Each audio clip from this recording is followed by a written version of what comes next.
बहुत साल पहले एक गांव के पास घना जंगल था। उस जंगल को लोग कालवन कहते थे।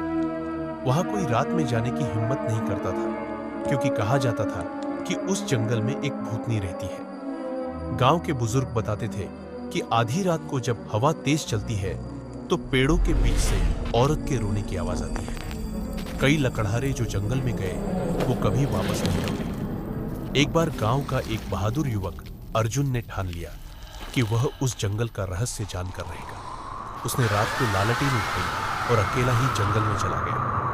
जंगल में अजीब सन्नाटा था। झींगुरों की आवाज भी मानो डर पैदा कर रही थी।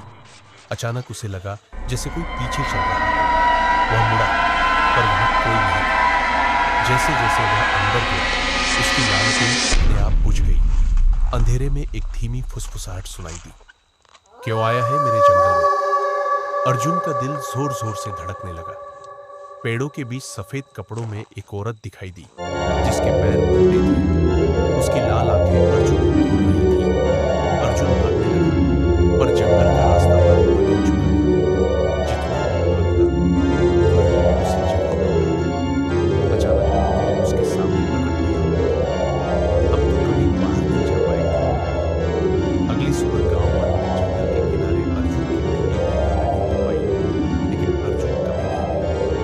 कहते हैं आज भी रात को कालवन में अगर कोई जाता है तो उसे अर्जुन की चीखें सुनाई देती हैं। अर्जुन के गायब हो जाने के बाद गांव में दहशत फैल गई। कोई भी रात तो दिन में भी उस जंगल की ओर जाने की हिम्मत नहीं करता था। लेकिन अर्जुन की छोटी बहन राधा को यकीन था कि उसका भाई मरा नहीं है। उसने ठान लिया कि वह जंगल में जाएगी और सच सामने लाएगी। एक रात चुपके से हाथ में दिया लेकर वह जंगल में पहुंची। मन किसी अनजानी भाषा में फुसफुसा रहा। अचानक उसे एक पेड़ के नीचे किसी के पैरों के निशान दिखे, लेकिन वे उल्टे थे। राधा का दिल बैठ गया, मगर उसने हिम्मत नहीं छोड़ी। जैसे ही वह आगे बढ़ी, उसे भाई की आवाज सुनाई दी, राधा, मुझे बचा लो। राधा ने आवाज का पीछा किया। जंगल के बीचों बीच एक टूटा हुआ पुराना मंदिर था, जिसकी दीवारों पर खून जैसे लाल निशान बने हुए थे। अंदर जाते ही उसने देखा अर्जुन वहां बंधा हुआ था। पास वही भूतनी खड़ी थी। भूतनी ने धीमे स्वर में कहा, मैं इस जंगल की रक्षक हूं, लेकिन कई साल पहले गांव वालों ने मुझे धोखा देकर मार डाला था। मेरी आत्मा तब से यहां कैद है। जो भी जंगल में आता है उसे मैं अपनी कैद का हिस्सा बना देती हूं। राधा ने कांपते हुए पूछा, तो मेरे भाई को क्यों पकड़ा?